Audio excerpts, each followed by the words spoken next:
Let your phone ring, ring, ring, ring, ring.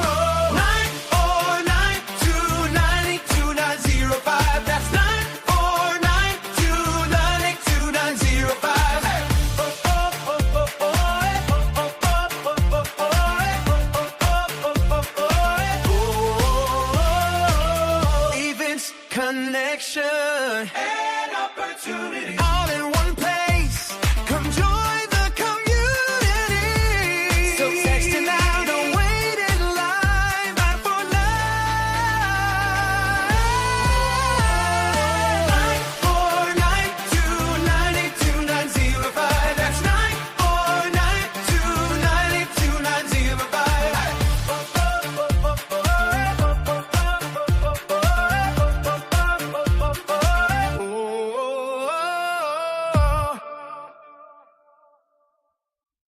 Hey! Hey! Hey! Hey! Wanna know where David's gonna be? Get invites, updates, and community. When he's in your city, you won't miss a thing. Just text the number, let your phone ring, ring, ring, ring, ring. 949-292-905. That's 949-292-905. Events, connection, and opportunity. All in one place. Come join the community. So text it now, don't wait in line. 949-292-905. That's 949-292-905. Hey! Hey! Hey! Hey! Wanna know where David's gonna be? Get invites, updates, and community. When he's in your city, you won't miss a thing. Just text the number, let your phone ring, ring, ring, ring, ring. 949-292-905. That's 949-292-905. Events, connection, and opportunity. All in one place. Come join the community. So text it now, don't wait in line. 949-292-905. That's 949-292-905. They discovered it, they read it, and they applied it. It's the golden thread that connects the titans of the self-development industry, the source that spawned millions of millionaires, the original blueprint to success. Think and Grow Rich by Napoleon Hill. Think and Grow Rich. Napoleon Hill, Think and Grow Rich. It's a classic. A classic. And I love Think and Grow Rich. I love it. It's right here. I mean, it's one of my favorite books of all time. Think and Grow Rich by Napoleon Hill. This material is what changed my life. This is the material I study every day. From being an immigrant woman, coming from poverty, and really coming to America and literally achieving the American dream. I can't even tell you how grateful I am for this man, for what he did for me and my family. Whatever the mind can conceive and believe, the mind can achieve. People don't realize is that when we let our ego get in our way, ego is the loss, the fear of loss. So need to be right, the need to be offended, the need to be hurt, fearful. When that trajectory changes, what happens is you continually go the wrong way. So my job as a coach is to say, let's get into the enjoyment of the direct pursuit of my potential. right? And so when the light went on, it was not about the potential of making money and being an entrepreneur, which is one of my specialties. And I said to him, look, this is an opportunity now to show how great you really are. We can't let the outside voices, right, determine our success. The happiness that we have comes within. Why are you going to give that control to somebody else? Thoughts become things. And I always wonder, why did no one teach us this? Why did we not learn this in school? Why did we not learn this from our families? If you make your study a priority, your life will change. And I came up with 4 really valuable things that I took stock in. And the first one was gratitude. Simple gratitude. Although I grew up with nothing, I was always grateful. Throughout the whole process of consistently, persistently pursuing my potential, I was grateful. It made my past better, my present brighter, and my future even brighter than that. In fact, I tell people all the time, if you want to change your life, change your employee's life, your family life, it's very simple. 2 words, say thank you.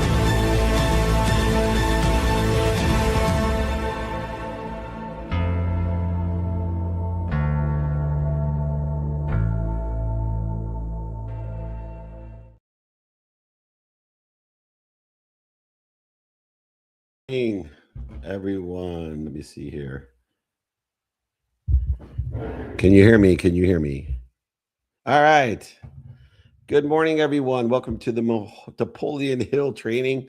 I got Mikey in his workout shirt. I got Blaine in his hat matching me, and Gigi. Thank you, everybody. Thank you, everybody, for last night. One of the things with our masterminds or VIP dinners that I love is everyone that we do. Everyone says this is the best one yet. So I want to thank my team. It's certainly, in my opinion, every time it is the best one yet. And overpopulated. We are blessed to have such a great community. So come and join us. We do them 200 times a year. So there's no shortage of invitations and not obligations, of course, for everyone. Just to update you before we get started with the training, bringing on my dear friend, Blaine Bartlett. Let's go through the schedule. We'll be in San Diego tomorrow. Come and meet us in San Diego. Even Gigi can't keep up with where we're at. I can never get it right. But we all have our community text messages, so we get alerted. But tomorrow we'll be in San Diego, then Las Vegas for Summer League. Then we'll be in Philadelphia for the All-Star Game. Then New York City for a EO event and Fanatics Fest. Then to SoFi Stadium. Then to Miami FC with Messi. Then in London for a private member networking group, then Breckenridge at the finale. So that's how you get to 200 cities. You keep doing your best, learning lessons and having fun with the best community in the world. If you want to be informed and invited, it's really simple. We have a text community. You heard our jingle. I can't sing, but it's something like this, 949-298-2905. Stay informed, stay invited. Of course, we put it in the newsletter every Tuesday, training every Wednesday, training every Friday, Ask Me Anything every Monday. So we do as much as we can for the community.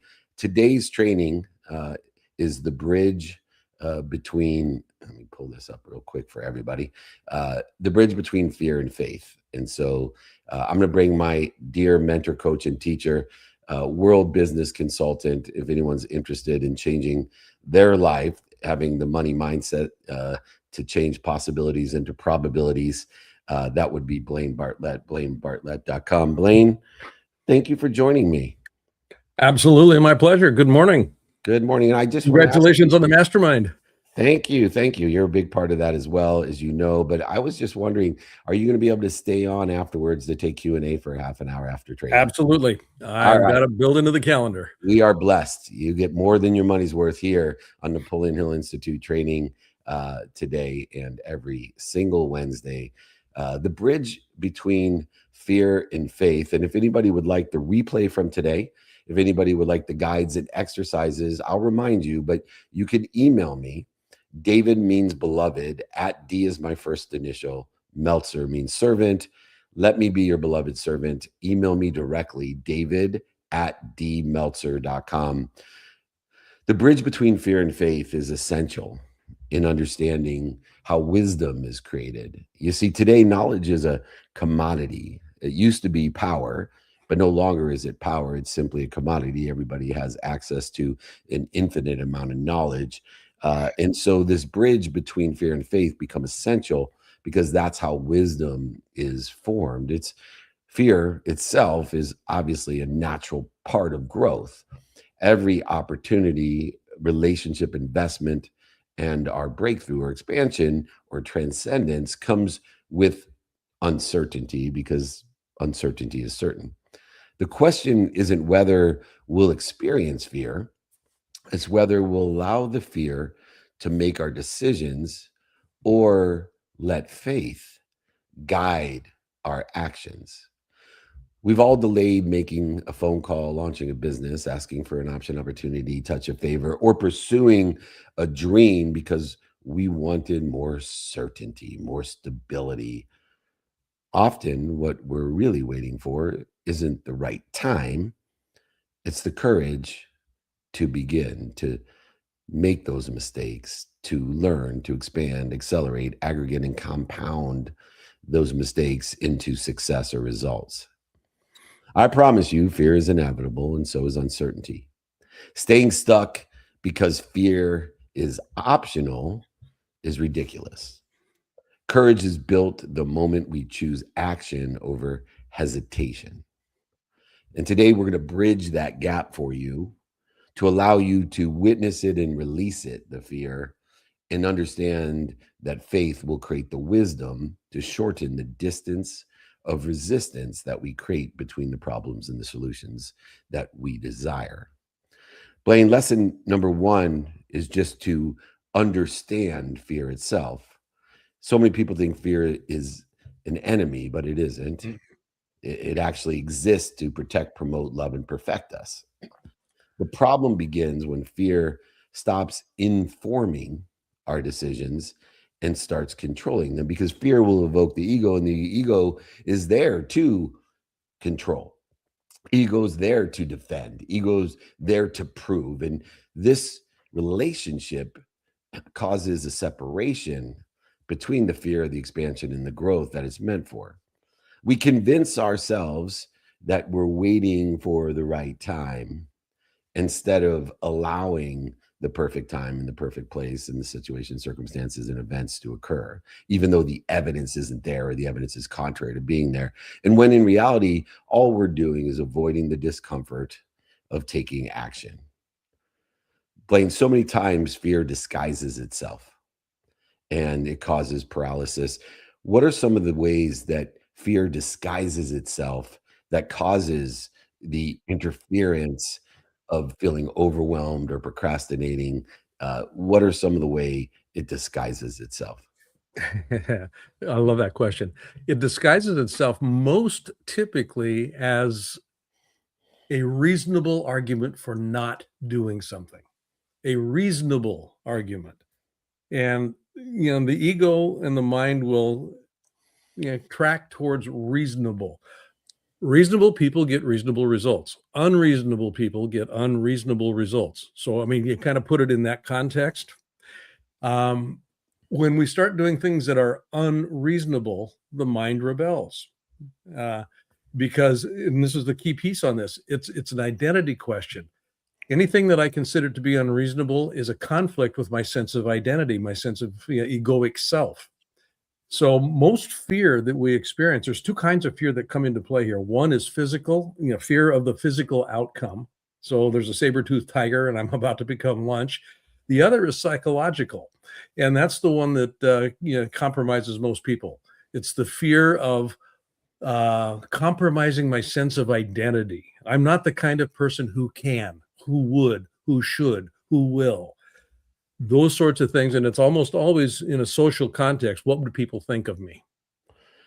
And the idea of what other people think is a big part of this fear. When we are looking outside to heal the inside, we want to control, defend, improve what's going on the outside so that we feel good on the inside. Ironically, though, the same holds true. You can't just rearrange inside in order to control the outside. And people spend a fortune in our space, right? This, transcendental form, TLC space. I'm going to rearrange, meditate, and go to, the Ganja or up into the Himalayas or into a heat, cave. And that's going to rearrange my inside to control the outside. But it's actually some sort of witness consciousness that allows us to release the trauma inside that makes the outside okay. Because we'll never control the uncertainty. We'll never change the uncertainty. No. But we need, in order to live at ease, to make it okay. Life is easy if what's going on outside is easy for us. And it's all this idea that we talk about of meaning and relativity, and to witness how fear shows up in our daily lives is essential. Mm-hmm. And we can start witnessing the delays, the procrastination, perfectionism, all of these different things, and replace the hesitation with, as Napoleon Hill says, a definiteness of purpose, with attention and intention to equals these coincidences. And I know you have a book about this, about the definite. How does your book talk about the witness consciousness that's necessary to release what's inside, to have definite purpose outside, so that whatever happens outside is at ease? Stop Drifting, Start Living is the title of the book. And essentially I took a page out of Napoleon Hill's work, Outwitting the Devil, and developed the book out of this. And it's really about labeling. The whole notion of drifting is a subconscious response to the stuff that goes on externally in life. And I get pushed and pulled all the time. And if I'm not aware, if I'm not conscious, if I'm not paying attention, it becomes real easy to be caught in the current of life as opposed to the current of purpose. And there's a big distinction there. So when you stop drifting and start living, you're intentionally putting yourself in a position of being uncomfortable because you're actually pushing back against the heavy current of the way that life seems to be unfolding. And by life unfolding, I'm talking about societal expectations, familial expectations, educational expectations, religious expectations, all of that stuff that are outside of me. It's all outside of me, and it's all pushing and saying, you need to conform. Yeah, conformity is just, you and I both know that conformity is the quickest way to mediocrity. And mediocrity does not serve anybody. Definition. No, it's by definition, definitely stifling our potential. Lesson number 1 is, how do we understand fear and how it informs us, tries to defend, prove, and control us and what's outside of us. There's no need to wait for the right time. If you would like the exercise on how to be a witness of your consciousness and understand fear, email me, david@dmeltzer.com. Blaine, lesson number 2 is identifying now our greatest fears, the ones that truly interfere with our potential. The fears that we don't acknowledge often become the ones that control, prove, and defend and direct our lives. They become our divine direction. So this witness consciousness, this awareness, this enlightenment is the first step towards overcoming, in this sense, the fear that's trying to control, defend, and protect. So we may avoid these opportunities because we're afraid of what other people think. We're afraid of that criticism. We're maybe afraid of one of the greatest fears that Napoleon talks about in Outwitting the Devil, financial loss. We may be afraid of rejection.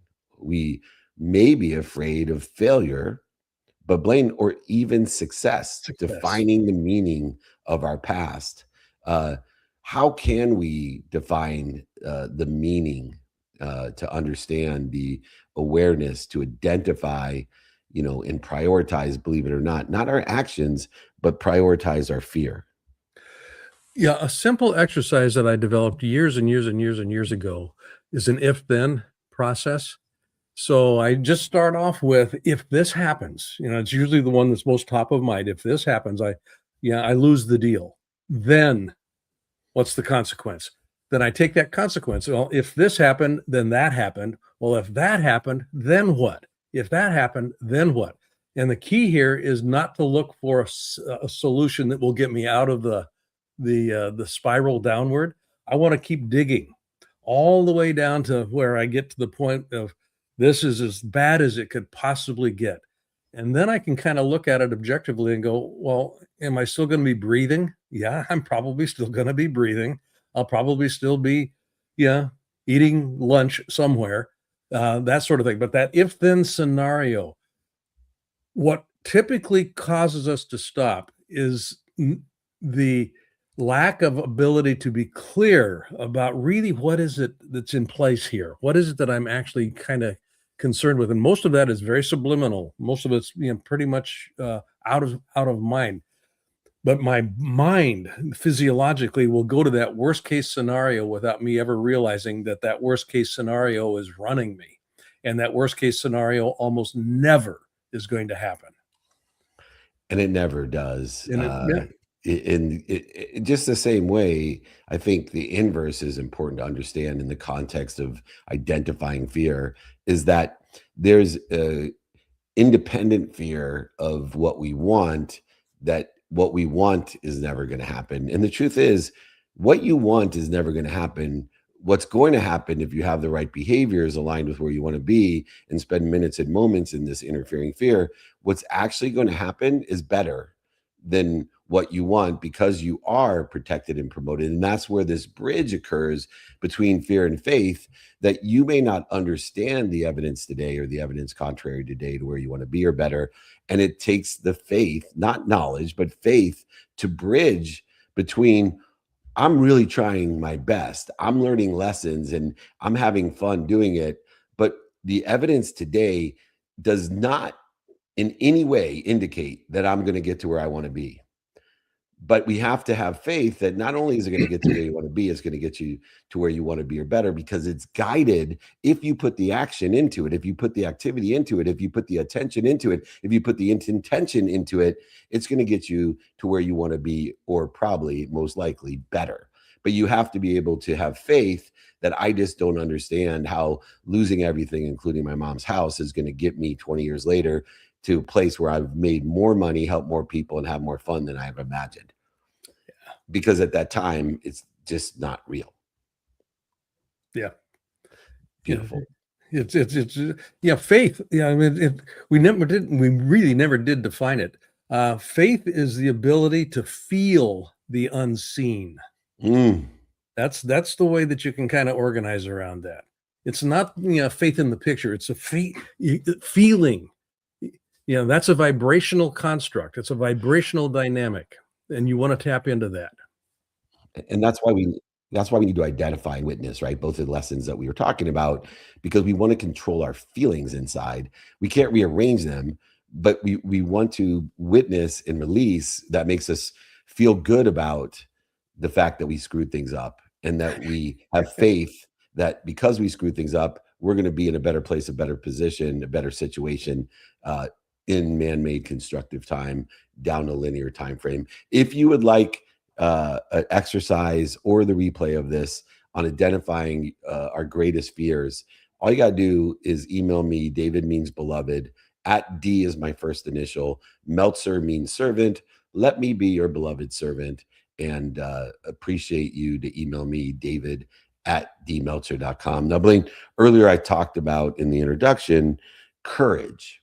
And courage, to me, is a decision. Many people believe courage comes after fear disappears. In reality, courage is what happens when we move despite fear. When we move in a divine direction, we are intentional with our definiteness of purpose, despite the fear that exists, despite the evidence that exists. Here you can see how this definition of courage is a bridge between fear and faith, because the entrepreneurs who I work with, who end up being billionaires and the leading athletes and celebrities, the people who launch despite, who try out despite, who play despite, those are the leaders who have had the difficult conversation with themselves or others, have talked to others and themselves and ask for what they want and still experience fear, but they choose action. Courage is not the absence of fear. It's fear plus action that equals courage. Blaine, is there any advice that you can give us how in the face of fear that we still move in a consistent, persistent pursuit of our potential? Yeah, the formula that you speak about, courage is fear plus action. It's actually fear plus intentional action. Yes. And you're going to stub your toe more often than not when you're taking intentional action, because you don't, I mean, if you're actually doing this with a higher objective in mind, with an ideal that you're trying to achieve in mind that you don't know how to get to, that untrammeled territory, that unexplored territory, it's got all kinds of stuff that's going to trip you up. So the idea of how success gets defined becomes real important here. Sustainable success is the ability, developing the ability and the capacity to continuously start over. And Mm. that's where courage comes into play. Continuously starting over. Well, the horse bucked me off. Well, I lost my mom's house. Yeah. I could fold the tent, call it a day, or I can go, well, okay, intentional action. I tap into the feeling. What would success feel like? Okay. I know what I'd like it to look like, but what Yeah. would it feel like? So important. And that is a distinction, though, between motivation and inspiration, is that motivation gets Mhm. us up, gets us back started, gets us back up. And it's inspiration after we get back up, after the mistake, that now takes us to where we want to be or better. If anybody would like the exercise on courage is a decision and utilizing the ability to get up, get started, get back started, email me, David at dmeltzer.com. The fourth lesson, Blaine, is feeding faith over fear. Yeah. So our intention determines our direction. What we do, say, think, believe, and as you suggest, feel. The more we focus on possibility, the less influence fear has over our decisions. This is absolutely aligned with your new book. And when we focus on scarcity, we hesitate. When we focus on opportunity, options, touches of favor, and being of service and receiving, we move forward with confidence. Fear and faith cannot occupy the same space. I will repeat that. Fear and faith cannot occupy the same space. Whatever we feed grows stronger. How do we feed faith over fear? Yeah, my reading this morning with Neville Goddard, I came across this. One of your And, favorites. I love how the universe works. It just kind of drops in my lap here. Here's the quotation. Nothing is more important to you than the ideas on which you feed, and you feed on the ideas from which you think. So the answer there is I want to be able to just monitor how I'm thinking. In order to do something different, in order to have something different, in order to be something different, I have to think differently. I have control over what runs through my brain. Now, I don't have control of what drops in, but I have control of what I feed that comes in. It's kind of like, well, not that one. I'm going to take this one. And that's the one, the whole two wolves story. Which Yeah. wolf are you going to feed? Okay. They're both going to be present. It's so true. And I remember the first time you taught me everything happens twice. And I want to point out that this is indicative of what wolf we're going to feed, because you identify, what the mind has presented to us. And the mind is very tricky. I love the mind because it will tell you, what not to do, what to be afraid of, whatever. Or it'll tell you what to do. And then it'll make fun of you for doing it, because it'll bring up all these things. And so these thoughts that come from the mind, the mind is not a great thing, No. because it's controlled by the ego, and the information it gives us is not real. And it's there doing all kinds of messed up things to us based off of some quantum memory, some conscious continuum memory, some unconscious competencies that don't serve us or are not aligned with the divine direction or intentional behaviors that we desire. It is so important to understand the story of the two wolves, to feed our faith continually, overfeeding fear. It's your choice what you want to feed, but whatever you feed very obviously grows stronger, bigger, and faster than what you don't feed. And so pick and choose and be intentional about what you feed. If you would like an exercise, the replays of today's training, if you would like to reach out to me, David is beloved at D is my first initial. Meltzer means servant. Email me, david@dmeltzer.com. Blaine, the next lesson is one in which is so important in the world of surrender, in the world of meditation, of ease. And it's action actually creates the confidence and comfortability in the ease. Fear grows through an inactivity and it shrinks through movement. Yep. Confidence is never a prerequisite. It is the result of the intentional, consistent, persistent pursuit or action of our potential. Every successful billionaire, millionaire, entrepreneur, celebrity, athlete, entertainer that I've worked with has gained their confidence by taking imperfect action repeatedly, enjoying what they don't like or love about what they love repeatedly, enjoying the consistent, everyday, persistent, without quit pursuit of their potential. Confidence doesn't come before action. Confidence comes because of action. Blaine, you are the master of telling people, do not sit at home high, broke, sick on your mom's couch. It is important to dream about what you want, but if you sit on that couch, you are nothing more than a dreamer and a drifter, and you're going to fall within what I define as a tube. You're going to live your life, food in, food out. Yep. Yeah. The definition of a rut is it's a coffin with the ends kicked out.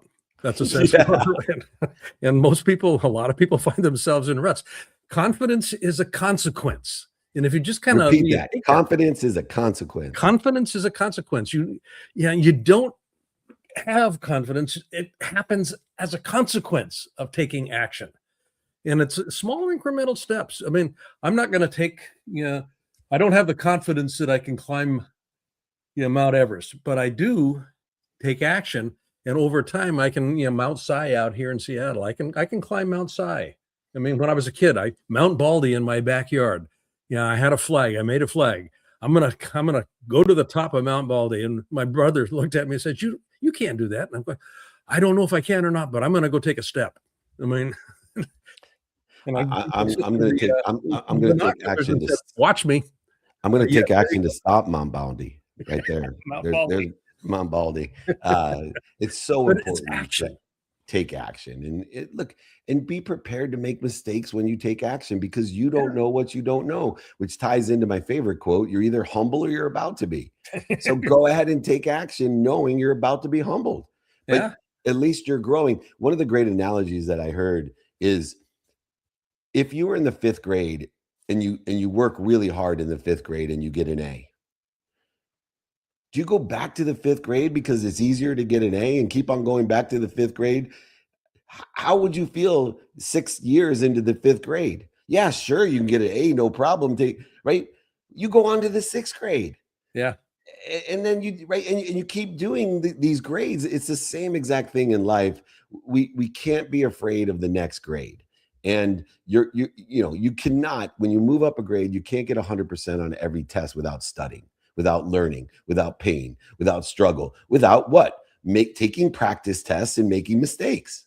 Yeah.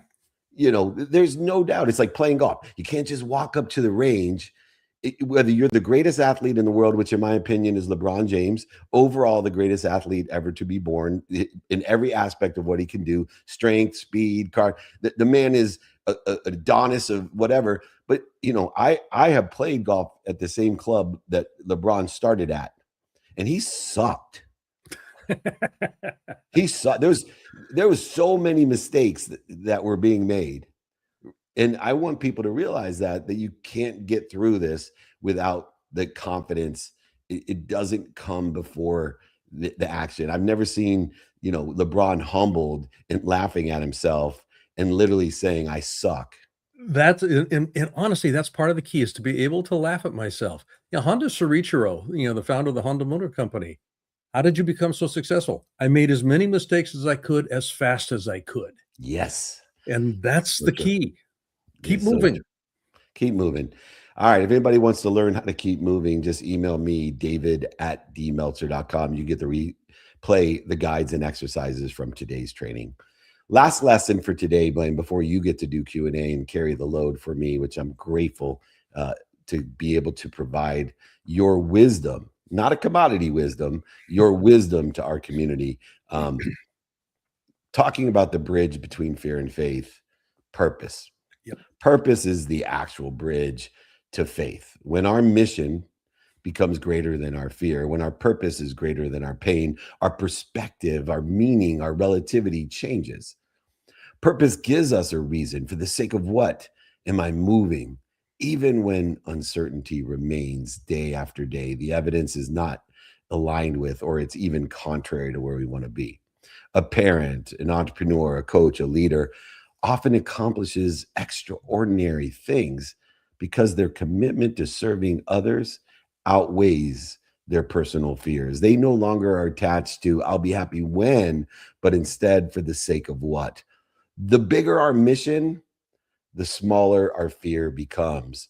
But when you come up with the first step in a big mission, the thought of it, you have to remember it's a calling. And remember, those callings, God will not give you the calling. God will not give you the invitation without already knowing your limitations. That's why he provides the mistakes, setbacks, failures, defining moments, historical relevances to you so that you can be promoted, protected, loved, and perfected. You can be moved to a better place, a better situation, circumstance, or event in your life.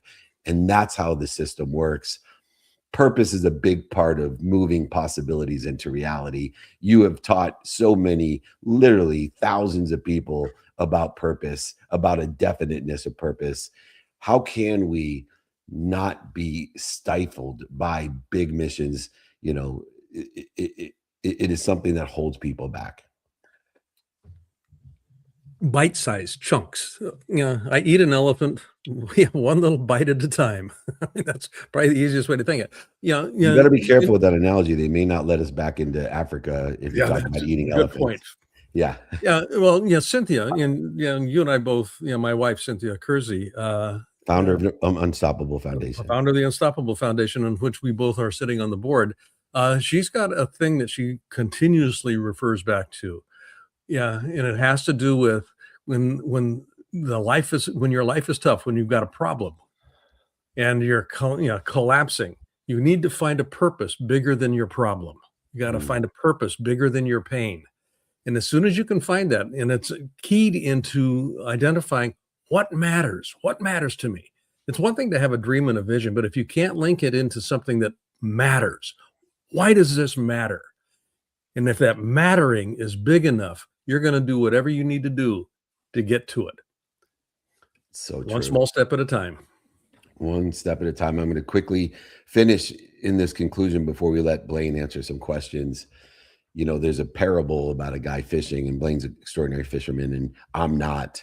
So I'll use him in the parable. So Blaine and I went fishing, and Blaine's catching so many fish and I am catching none of them. But the odd thing was Blaine was throwing back all the big fish.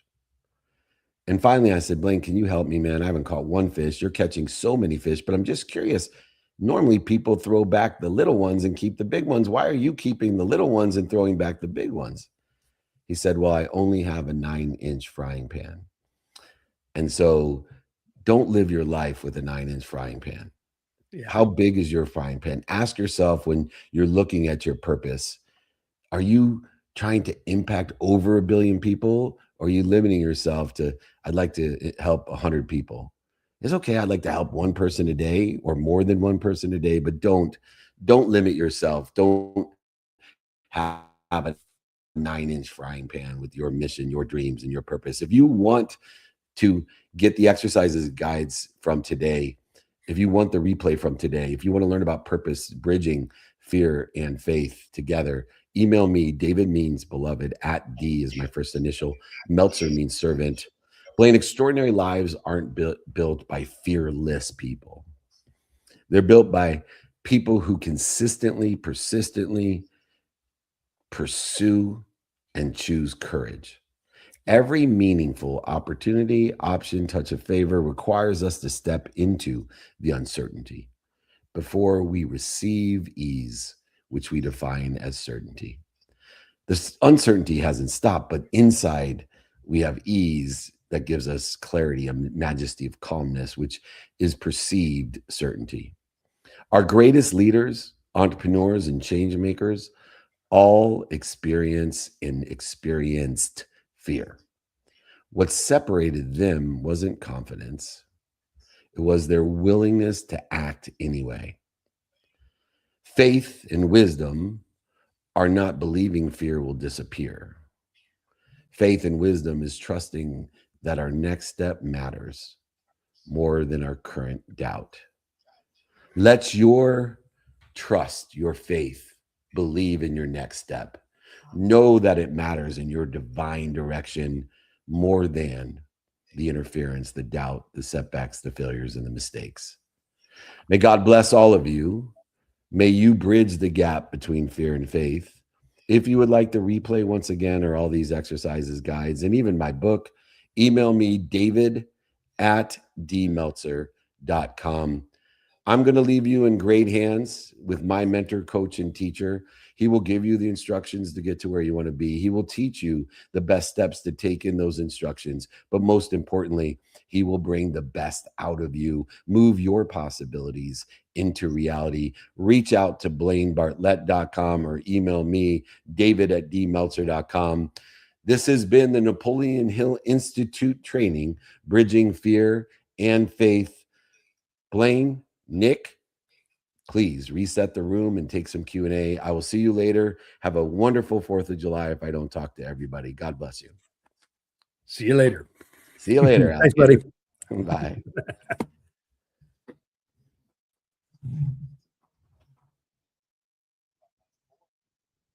Session with the double B, that is Blaine Bartlett. Of course, you can reach him at blainebartlett.com. And want to thank you, Blaine, not only for an incredible training here with David this morning, but of course for taking the extra time to join us for this Q&A session. I want to remind everybody, if you are online joining us, of course, as we are multicasting on all platforms, if you have a question for Blaine today, please go ahead and put it into the room chat or the webinar chat. And for all of our friends here in the Breakfast with Champions, please go ahead and use the hand icon if you are in the audience to request to join the stage. Or, of course, if you are already on stage and have a question for Blaine today, please just put a quick note in the room chat, and we will be happy to pass the mic over your way. Now, Mr. Blaine, without further ado, I'm going to go ahead and pass it over to the lovely Marianne for the first question of the day. Marianne, my dear, great to see you. Happy Wednesday. Unmute yourself and get us rocking and rolling. Hi, Blaine. Hey, Marianne. This morning, a few things came up for me actually in the training, and I'm just going to mention them first and then lead into my question. First of all, the reasonable and unreasonable. I always have a lot of unreasonable thoughts, and I'm noticing I don't act on them completely. I have I also have been collecting the evidence of my qualifications, and something that I want to bring into the world is quality. It's something that I noticed as a little girl that I had before a lot of the trainings that I had. And I get stopped by because I want to do the best job. And I don't think it's perfectionism. And I keep hearing, and I am stepping into it more, quality assurance. Because I feel like where things create improvements and I don't notice it on myself. You know what I mean? So that's where I'm in that space right now.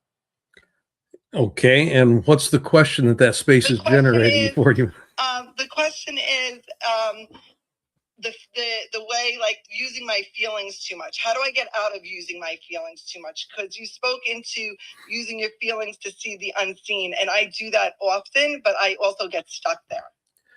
How do I get stuck there and just move? I guess my answer to this question, Marianne, is going to be the way that you're actually describing it. Stuck in the feeling. That does not preclude taking action in the moment. Mm-hmm. So the idea of the ability to feel the unseen, which is how I define faith, the ability to feel the unseen, that gives me kind of a North Star. Because I'm tracking for that experience, and the actions that I'm taking today, my feelings, I will feel, is it in alignment or not? Mm-hmm. So I'm continuously assessing current actions in the context of the feelings that I want to experience, not necessarily the pictorial outcome that I want to have, but the feeling of what that outcome would generate in myself and probably in others. So I use that as kind of a North Star, if you will. But the key here is I've got to continuously keep in motion. Mm-hmm. So the after effects, go into the after effect that what it would create when and if the action was taken. That's what I hear you saying. Yeah, I want to take an action. Yeah. Does this behavior generate in me, generate in us, generate the experience? Is it likely to generate the experience that I want to have in my life? Yeah. So that's what we're trying to do on an ongoing basis. And eventually, what we're doing is making that unseen desire visible. Yeah. Okay. Thank you. Okay. There's a metaphysics involved with this, and when we start getting into metaphysical territory, it gets a little squishy. Yeah, I think I got to get out of metaphysics because I think I live in there. Okay. So, thank you very much. So what I hear is just take the steps, the action to build the confidence in what I am actually creating. So thank you. Exactly. Confidence is consequence. So you just kind of, incremental steps. It's not going to be giant steps. And again, we're going to go back to you'll probably make more mistakes, quote unquote mistakes, than not mistakes. But that's kind of how we begin to figure out which filament is going to work in this light bulb. Great. Thank you. Beautiful. Thank you so much, Marianne, for getting us started. And for our next question of the day, I'm going to pass it over to our good friend, Farmer Rob. Farmer Rob, it's been a few weeks. It's good to see you here, my friend. Thank you for joining us. Why don't you unmute yourself and keep us rolling with the next question of the day? Oh, Robert, unmute is lower left-hand corner of your screen. If you are having technical difficulties, no worries. It looks like you are. So I'm going to go ahead and pass it over to Paul Logan, who is here on stage and has been patiently waiting. So, Paul, it's great to see you here, my friend. Why don't you unmute yourself and keep us rolling with the next question? Great to hear you guys. I wish I was able to come last night. I was at so I was either just either feast or famine. I have nothing. I don't know, too many things. So my question is, I've been dealing with procrastination for a long time. I let things go to the last minute, and I've done like my self-analysis. My whole thing is, I think it's if I don't do it in a timely manner, and if I leave it to the last minute, I give myself an out by not that it wouldn't be 100%. And I know that I get paralysis from overanalysis sometimes. I want things to be perfect. So what are some good ways to deal with that? With the procrastination syndrome? Yes. Interesting, Paul. It's a kind of a universal human experience in a lot of ways. A question for you here would be to kind of play with a little bit. Yeah, and I'm going to go back to your opening remarks. You kind of feast or famine sort of a thing here. How much do you value drama in your life? I loathe it, but it seems to follow me. Okay, yeah. Well, there is going to be a bit of a dynamic there that you may want to examine, because what you seem to be creating a lot of is drama, overload. That all that sort of stuff. So part of what can come into play here from a biological perspective is there's an adrenaline release, an oxytocin release actually, and even a dopamine hit that kind of comes into play with all of this stuff that's going on. And if the biology has been tuned into that over a period of time, here's an interesting way of working with this. We start to feel the way that we think, and then over time we start to think the way that we feel. So there's if your feeling structure in the biochemistry is overriding the cognitive load, you're going to start behaving in a manner that is consistent with that feeling structure, and you're going to keep attracting that kind of drama. And one way that begins to show up, particularly with procrastination, is the biology gets the dopamine rush from the deadline approaching. And it's not the anticipation of the result that gives you the feeling, it's the approaching of the deadline that gives you the feeling. And so beginning to recalibrate and recode what's going on internally, can be one way that you begin to interrupt that pattern, because essentially what's going on is you've got a pattern that's running. And the way that you install something different is to interrupt the pattern. And you can't interrupt the pattern unless you know it's running. So just start with small things. Take the deadline out of it and get clear about, okay, what's this outcome going to produce for me? So I kind of go back to what matters here. I've got this objective. What matters about that? Because that's where I can get excited. I can get excited about what matters. Okay. No, that's great. I mean, I do definitely think there's an obvious pattern. The dopamine hit is interesting. I never really thought about it that way, that I'm actually subconsciously getting some sort of pleasure in the thrill of the last minute, sliding under the wall like Indiana Jones grabbing the hat. Exactly. I'm living my life that way. I'm like going through every yellow light. Yeah. So hey, it's not a good way to live. You got a lot of examples. I'm a New Yorker. I talk to analogies a lot. So there you go. No, thank you very much. I really appreciate the advice. I'm actually definitely gonna grab your book as well. I mean, Dave has taught me so much. Anybody that that Dave works with, I'd love to hear what you have to say. So thank you for taking the call today. Absolutely. Thank you for the question. It's one that's on a lot of people's minds, I can assure you. Thank you so much. Have a great day. You bet, buddy.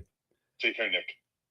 Thank you, Paul. Always good to see you here, my friend, and appreciate the way that you show up for our community and continue to bring not only great topics, but great questions to light.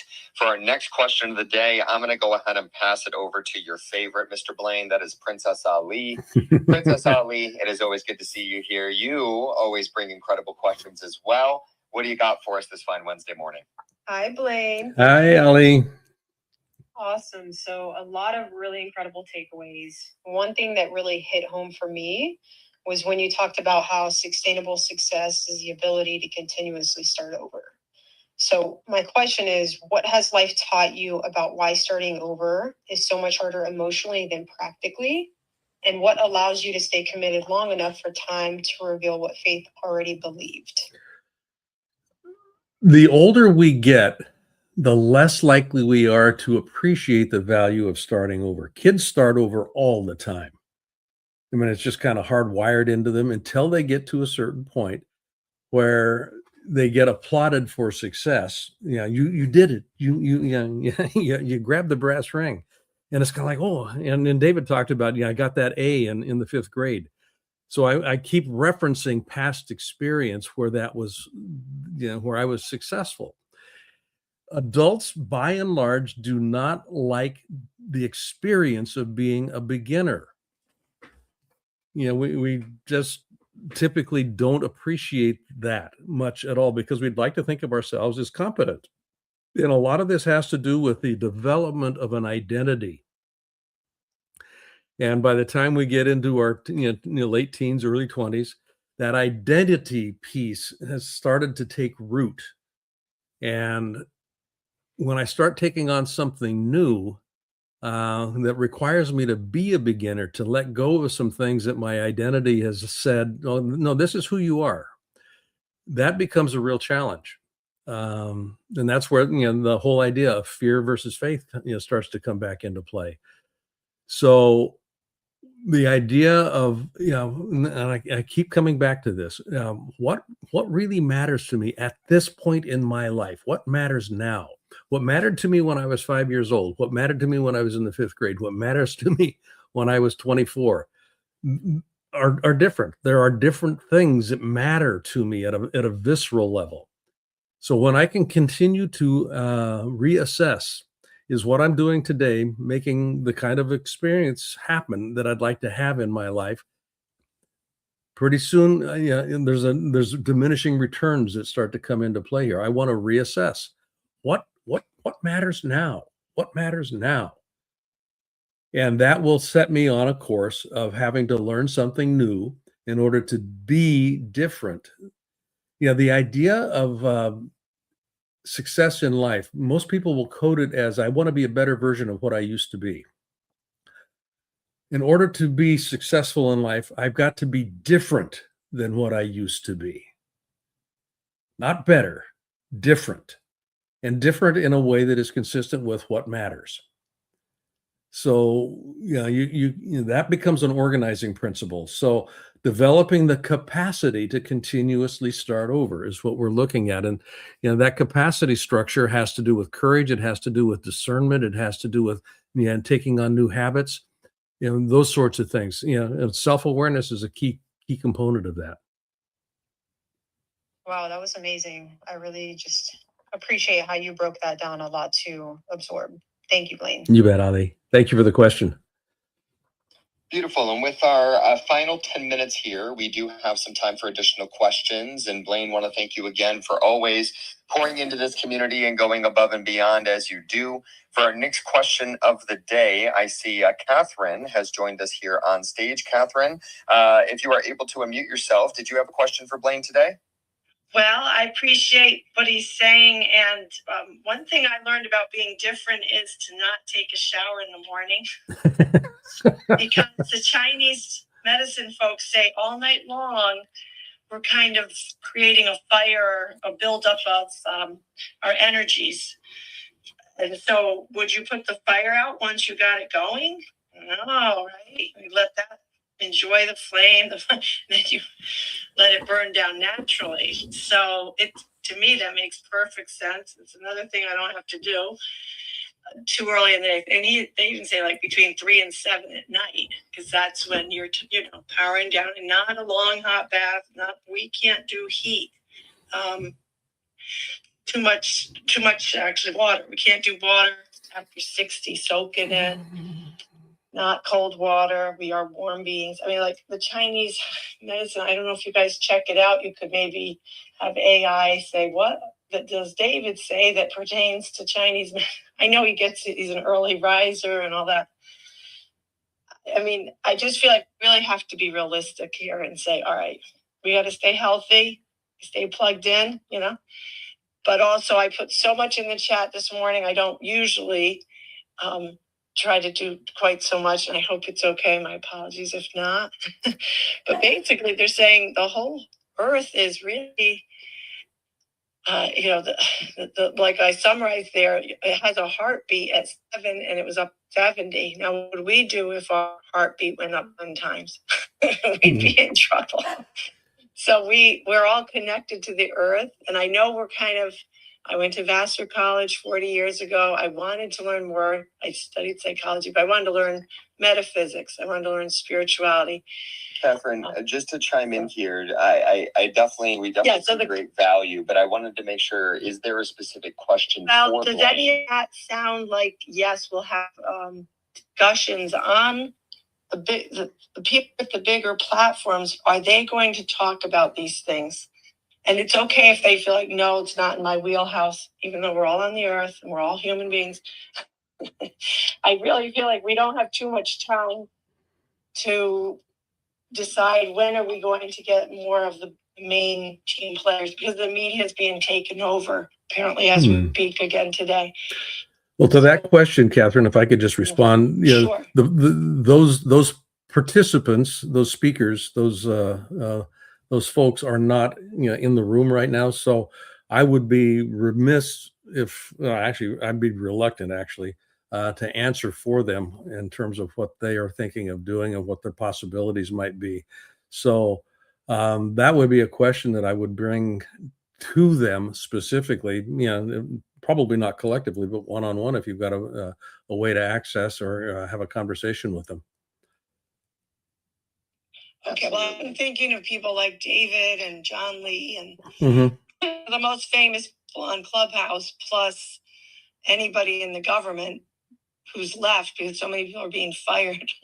So I Yeah, feel like Catherine, one we're all where suggestion half. for you is make sure Yes. to reach out to David directly. Just I will. email him, I David will. at dmeltzer.com, because I definitely have a few different suggestions, let alone introductions that we would be able to make in order to help accelerate you getting from point A to point B in lieu of these various different topics and issues that you're talking about. So thank you so much for joining us here this morning. We really appreciate you.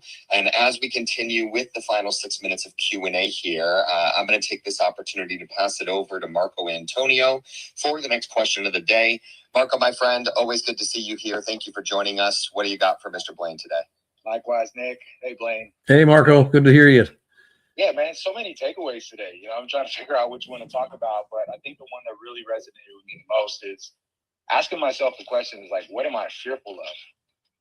And the truth is that it's hard for me to answer that question, but the thing I've had to be careful of is inheriting other people's fears around me. Mm-hmm. Right. So that's one thing I've been working on. But I guess my takeaway from this was fear also shows up in procrastination. And for me, it's also probably showed up in substance abuse and things like that over the years. So when you talked about getting a dopamine hit from the procrastination, I think that might have been speaking to me, but amazing stuff. My question to you today, man, when you look back at your life, you know, what fear has consumed the most mental energy for you that turned out to actually have the least impact in your future? And what advice do you have for folks so they can avoid that trap? Yeah, that'd be a great question. The one that I would, and I've played with this question a little bit. I think the one that comes up, and it came up early in my life was being left behind, not abandoned, but being left behind. And part of that has to do with leaving others behind as well. So I've when I started paying attention to that, I started noticing some things. Yeah, if I was out hiking with a group, I would be rarely on point. I would be usually one or two people back from the person that was on point, mostly because I was making sure that there were no stragglers that were being left behind. And where this this whole notion of being left behind is really kind of hardwired into the human biology. Being ostracized from a group is probably the single greatest fear that indigenous peoples would have in their tribal structures. Yeah, if you were ostracized, if you were cast out, that was almost certainly a death sentence. So the idea of being left behind, and again, I don't code it as being abandoned. It's being left behind. Now, rational fear, not at all. But I remember one time when I was probably about 5 years old, we were out camping and Dad had moved the car and I had gone to the bathroom in an outhouse. And I came out and where I thought the car was, it wasn't any longer. And I just had this visceral feeling of being left behind. And I knew that they loved me and I knew I hadn't been abandoned, but it was kind of like, oh my God, I'm lost here. And that visceral fear just kind of locked in. And it showed up in different ways as I started, maturing and started doing different things. But that's something I've always been kind of cognizant of, and I always, am paying attention to. Yeah, its presence. It never goes away. It's always kind of a shadow, and I laugh at it more than anything else now. But that dynamic is present, and it's present, and not just that one, but each of us have kind of our own little, campfire that we huddle around, if you will. That this is my own unique little fear. Then why one of the things that we talked about in today's lesson was identify what the fear is. So that little exercise that I spoke about, if then, you just kind of dig it down and you get to a point where what you're looking at, may have been true at one point in time, but it is irrational any longer. It doesn't really have any viability. And I don't want to have it running me. So I can laugh at it. And when I can laugh at it, it lets go. And so I hope that makes sense, Marco. Yeah, Blaine, thank you. I think we could all relate in some capacity. I appreciate your insights today, brother. You bet, buddy. And want to thank you one final time here, Mr. Blaine. That is the double B, Blaine Bartlett. You can reach him at blainebartlett.com for taking the time to extend this session and today's lesson with the Q&A with our incredibly abundant community. As we sign things off here and close up today's training, Mr. Blaine, any final words or encouragements on where people can get in touch with you? You mentioned blainebartlett.com. That's my personal website. You can actually get more information. I mentioned the book, Stop Drifting, Start Living. You can find that on the website, blainebartlett.com/books. I've got 6 books there that I've written. And my email is bbartlett@avatar-resources.com, which is my company. bbartlett@avatar-resources.com. And I'm pretty good about getting back to email inquiries. So don't be shy. You are the man, Mr. Blaine, and we cannot wait to have you back again next week for another edition of the Napoleon Hill Institute training. As a quick reminder for everybody, if you would like the guide and exercise from today's training, all you need to do is email the beloved servant. That is David at dmeltzer.com. And of course, we want to invite, but not obligate, everybody to come and join us in person, as we are on the road over 200 cities every single year, adding on what we call a car wash in each and every one of those cities, which is the addition of a community meetup, holding court, or even one of our VIP dinners for charity. So come and join us tomorrow, as we are going to be in San Diego, California for another edition of David's Community Meetup series. Then from there, it'll be off to Viva Las Vegas next week for NBA Summer League. Then it'll be over to New York City. Man, it has been too long since we've been in New York. Cannot wait to get back. We will be there for Fanatics Fest 2026, plus Car Wash, of course. Then from there, we'll be back at the greatest stadium in the world, SoFi Stadium here in Los Angeles, for the next edition of our Mastermind, plus Car Wash. Then over to Miami with Lionel Messi and, of course, the Inter CF Miami football team. Then from there over across the pond to our London members-only Mastermind plus Car Wash, and then rounding out the incredible series here over the next 2 weeks or so in Breckenridge, Colorado, with our Breckenridge Golf Club VIP dinner plus Car Wash. Ladies and gentlemen, if you would like the reminders on where we're going to be in over 200 invitations but not obligations a year, all you need to do is text us at area code 949. Next 3 digits are 298. Last 4 digits are 2905 to get those invitations and reminders on where we are going to be. Of course, we'll be back here in the Breakfast with Champions this upcoming Friday, 6 a.m. Pacific, 9 a.m. Eastern Standard Time, for another edition of David's Free Friday training series. But in the meantime, have an incredible rest of your Wednesday ahead. And as David always says, continue to be more interested than interesting, and be kind. Be kind to your future self and do good deeds. Thank you so much, everybody. Thank you, Blaine. Thank you, David, for an incredible training today. Officially closing out the room. And for the multicast, Gigi, hit it. Hey!